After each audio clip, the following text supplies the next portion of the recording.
One, I'm Himanand. I'm leading quality assurance at Nagarro. Nagarro is a software consulting firm, and we work on many agile projects at Nagarro. And when Deepti approached me to have a talk here, I was thinking, what shall I talk? Of course, not agility, but I was thinking, what shall I talk from testing perspective? So I thought of picking up some topics which are directly coming to us from our customers. We work with many customers, and many times customers ask us some really crazy questions when we are working in agile models.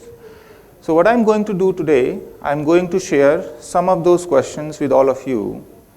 I'll also share how do we handle those questions when we are working in such agile models. Yeah? For example, there are different types of projects, T&M projects, 6 big projects, different projects. We were starting a project with a US-based customer. This customer says, we give you requirements, and the requirements are printed, hard copy printed requirements like this thick. They did not even share the soft copy, maybe some compliance there. They said, deliver this project in Agile. Keep these requirements, deliver in Agile, and the cost also is fixed.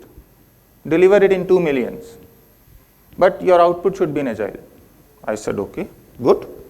What else? What else is your expectation? Then they said, we want to see how you are developing, how you are testing and all that. I said, okay, when will we get chance to speak to your business, to show them what we are doing? This customer says, see, we'll involve business maybe after 1 year, once you reach to some level. Before that, you can talk to us. No need to go to business. And many similar situations we are in today. Agile, I think, in many places is genuinely followed.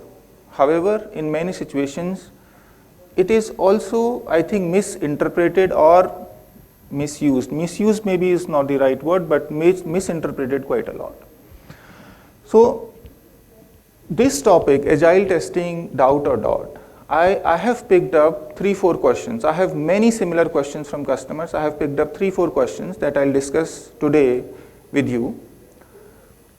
Ways of working. So first area will be talking about those questions. Second, you may already be aware of test pyramid and many similar things, progressive automation in Agile.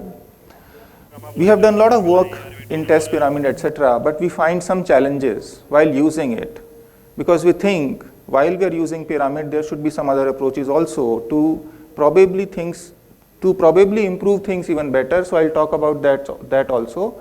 And finally, some recommendations. Recommendation part I'll be very quick. Now, before I talk about agile testing questions, I want to very briefly touch base on what does agile testing mean. Does it mean testing in agile, or does it mean testing agile, or does it mean something else?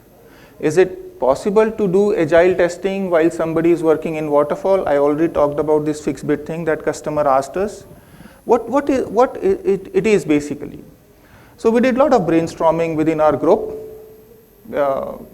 in terms of when we can say we are working in agile testing. Yeah, even if you are not following agile model. See, this is slightly twisting the regular mindset. So what we think is situations where we don't see testing as a quality gate, situations where we don't see testing as a phase, situations where we see testing as a continuous process, I think. Yeah. So if we are into these 3 situations, more or less, I can say maybe my team is doing, say, agile testing. So what we are doing, when we are working in such situation where testing is continuous, we are trying to work on risks continuously. We are trying to deliver continuously. Instead of accumulating risk, towards the end of delivery, we are trying to test and reduce the risk gradually. So in overall thing, speed becomes the key. But imagine if you have speed only, but there is no quality in it, then speed is also a problem. Yeah? We deliver something overnight, but it is very, very buggy. It has no meaning. Yeah? So what is very, very important is speed needs quality to be effective. So we want to deliver fast, but we want to deliver with high quality. But the question is how? How can we do it? From testing perspective, all our approaches, our thought process, our work must support this speed. Automation is one way, but I'll not talk about automation because everybody knows this. I'll talk about some other things, some other real-time problems that we are facing. Yeah? So all our quality approaches, testing approaches must support this speed. This is the Scrum testing view. I'll not talk about it. This is very big diagram explaining you the role of tester across the entire Scrum life cycle. So I'll quickly just pass through it. Okay. One question that our customers are asking very, very frequently in agile models is that there is always something that was not considered in the scope of testing. Yeah? So we are testing so fast, we are trying to deliver this sprint on time, and especially in service consulting, the pressure is even more to meet deadlines, etc. We find that there is always something that customer detects and our team missed it. Yeah? And this is a very common complaint. Quite recently, one of our customers says, why do you write test cases? Why do you want to write test cases at all? This customer also says, what is your objective of writing test cases? Do you want to cover requirements or do you want to detect defects with test cases? What is your thought process? Because if you are writing a test case to cover the requirement and your objective is not to detect the defect, then why you are writing this test case at all? Because the end goal of testing is to make or is basically to reduce number of defects in the system. So some similar crazy questions. Customers are asking about test caseless testing even in agile models. Many customers are asking this and actually questioning the way we work. So this is one. I'll tell you how we try to handle this question in coming slides. Second, this question came from a relatively senior person at the customer side. This senior person says, I am running 50 projects. I have different QA leads working for me. They prepare test plans, but I have no time. I have absolutely no time to review their plans. These individual teams are working in Agile, but I have no time to review their test plan. What I want to know still whether the plan that they have created is good or bad. You tell me, how is this possible? So if we are running a program, we have to tell them 4 Scrum teams working on different modules, etc. They have a master test plan and maybe some individual plans also for each team. This customer does not want to review the plan, but still wants to know the quality of that plan. Yeah? So how can we quantify the quality of the test plan basically while we are working in this Scrum or Agile model? Then another question is, how do I know? The same customer says, how do I know that each team is having sufficient coverage? Each team is actually testing what it is supposed to test. And all of this, no subjectivity, he wants objectivity around it. He wants to find this out objectively. Yeah? And final question, which was very difficult for us to answer is, he says, I want to know whether a release is good to go.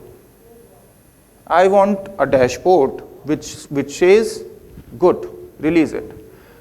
What should be the behind the scene mechanism to reach to that conclusion? Tell me that. So see, what is happening here? While we are trying to deliver very, very fast, sprint by sprint, in many situations, sprint are even of 1 week with some customers, we have to also ensure that with this speed, we ensure quality. And while we have to ensure this, such questions are also coming up from the customer side. Because because of this speed, customer also has limited time to review what is being delivered by the vendor or the service provider. Yeah? So this is one common situation where I have seen many times my team to be in. When we have very good software quality, high, then of course number of defects will be low, irrespective of the type of testing we do. We may be doing good testing or bad testing, the number of defects will be low, which is okay, ideal situation to have. But if the software quality is not so good, if our testing is good, we identify a lot of defects, which is fine. But if we also don't do good testing, then we may land up in this situation. Yeah. So when there are lesser defects in a setup or by software testing team, it could be because the quality of the product is good, or it could also be because the software testing was so poor that the quality of the product is also poor. It could not even detect that. Yeah. So again, a mechanism to identify that. Yeah. So what we have done in Agile, unfortunately, in the last presentation, I was hearing a lot of good stories, all wonderful stories. But after working 18, 19 years with customers, I have realized that when customers want something, they want that. There will be reasons around, we need this because of compliance, we need this because we work like this, or there may be some other reasons, but they would want to get what they are looking for. Yeah. So what we did while we were working in this Agile setup, we created an approach which ensures that the testing itself is tested, an approach which ensures that while the quality engineers are doing their regular work, there is a continuous mechanism that is checking or validating their own work. Yeah. We call it test the testing basically, and we call this framework Proven. Now, this looks like more waterfall, but it is a mindset that we are trying to build within the team. The mindset which says, go deeper into your requirements. And as managers, how can we validate whether they are actually deep into their requirements or not? Through reverse discussions, through reverse presentations, etc. So for at each phase, we have basically defined the validation steps. When they are understanding the requirements, or if they are doing planning, or if they are trying to cover the application through test cases, even while execution. And in the end, we have introduced a new process which is called no-touch training. In people who are from the consulting business, they will realize that whenever new people get ramped up into the team, a lot of time goes into training. Yeah. To optimize that, there is a concept of no-touch training, where we are not spending actually time to train those people. So this is the CQA Proven method that we have created. Now I want to talk to you. Yes, of course. It has impacted our estimations, of course. Yes. In some cases, yes, but in some cases, no. See, we show this process to our customers, and some customers agree that, okay, you do the cross validations, validate the plan, do the reverse presentations, because everything will take time. In some cases, customers say, no, this is your process, you basically bear the cost. I want good quality. Some customers have gone to the extent that where they say, I want good quality, I don't care whether you follow a process, whether you write a test case, whatever you do, I don't even care. My product should be potentially shippable with virtually, no defect is not possible, but minimum number of defects. That's what the customers would want. So yeah, mixed situations basically. So what we did, if we want to quantify the quality of a test plan, yeah. So basically what we have done, we have, I don't know whether you're aware of this IEEE 829 test plan standard or not, but there is a standard by IEEE that defines how a test plan should be created, for example. Yeah. So we use that IEEE standard as the basis, and then quantified each section of the test plan, and then created a metric around it in terms of whether a test plan is included some of the very important sections that are recommended by IEEE. However, that said, in Agile, even creation of test plan is not recommended. I think many of you would agree on that. But some customers, because when we work in customer vendor type of setup, some customers would want to know what we are testing, how we are testing, etc., and they want some written agreement around it. So we end up in a situation where we have to create the test plan, ultimately. So then we can have a quantified metric to basically assess the quality of your test plan by making IEEE as the basis of that. So we have done that, and then we create a basically quality or a quantitative metric around it. Similarly for designing part, so I'm talking about the proven here now. What do you have a metric for identifying that you have all the sections in the test plan? How do you ensure the quality of what goes into those sections? And this question, the same question our customer also asked. Yeah. So I'm not surprised to hear this question. So this metric covers, of course, only the sections, but not what is written on those sections. And the final metric that we have one more section that defines the, so to say, overall weightage or priority, and that comes from the review that is done by the either a lead or a QA manager, and then we multiply this with that and create the final rating of that section. Finally, that's how we are trying to do it. But this is something which was created by the quality engineering group of Nagarro. There may be more advanced, innovative ways of doing it, and and there may be more ways of doing it on Google, etc., or maybe some companies doing it differently, but that's how we are trying to do it in Nagarro. Similarly, for test design, everybody knows the test design part. I'll not go through this. Coming back to the proven, we verify the requirements through reverse presentations.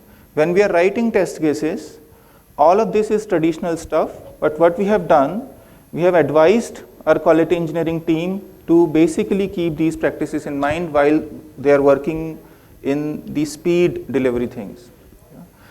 Because when we have little time, we tend to assume things, and this becomes cause of many problems, many times.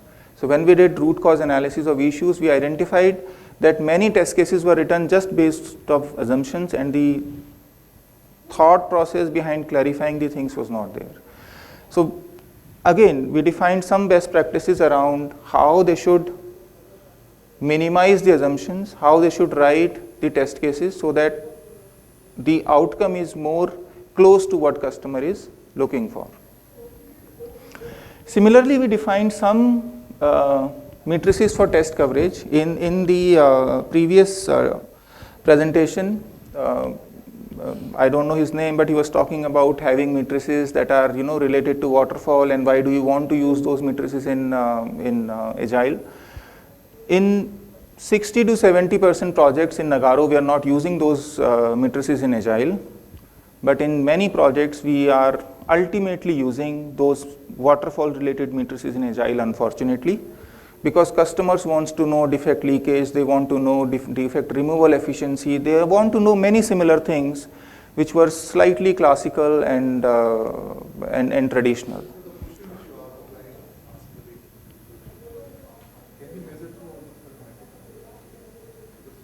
Anyway, how you tell the customer the quality, how we can ensure the things are clean, right? So another day you need a framework like this, prediction matrix to tell how each phase is going quality wise. Yes. The checklist can give you the tick mark, right? This is done, this is done.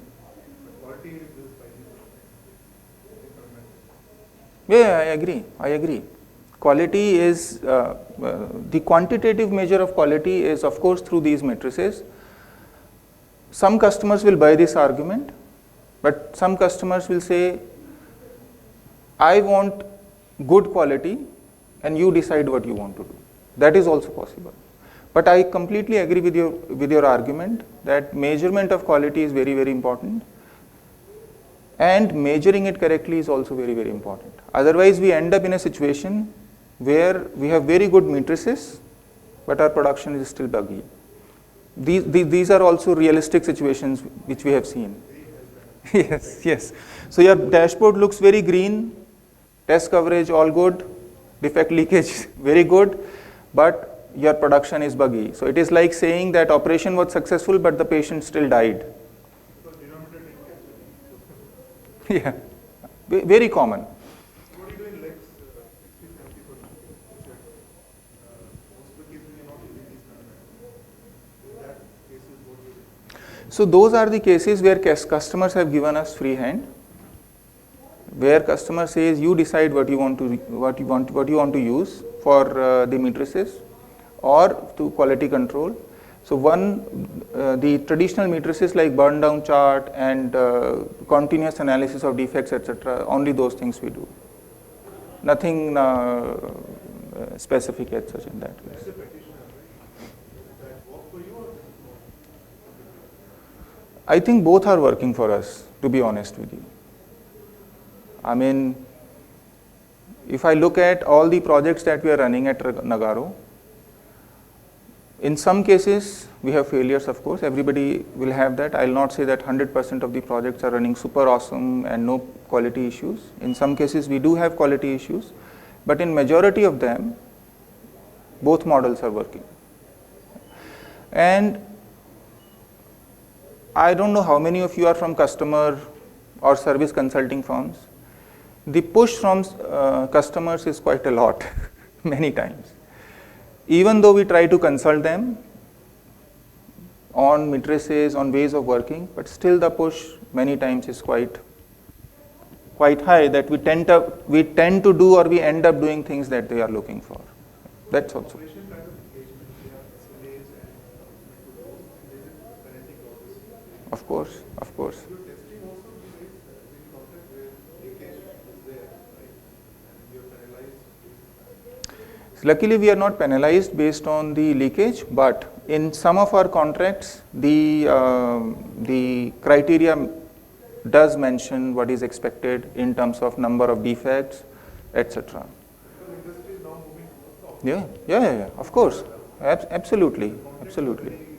Contracts are very stringent. In one of our contracts, the customer wanted us to write that the end product should not have more than 10 low priority defects.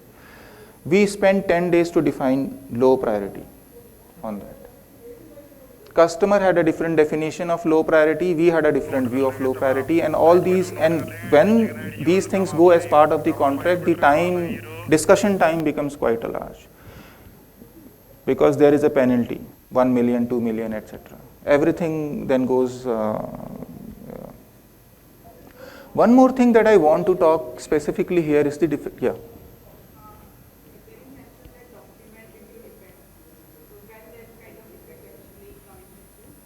What type of defects? Mm-hmm. See, when we review either the user stories, so when we say document, it means for us, if you are working in Agile, it is user stories. If you are working in situations where the customer shares really physical copies, then reviewing that document. Many times the requirements are inconsistent. In one user story, it says A should result to B, and in some other stories, it might say A results to C, something like that. So this inconsistency across requirements is basically a problem for us, and we try to note it. But it is not necessarily a document. It could be user story, it could be something else also.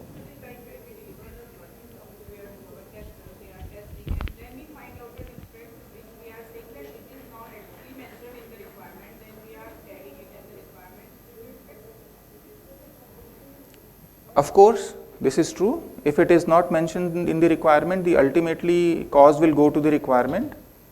Yeah? But if it is mentioned in the requirement, then we'll have to see the other cause.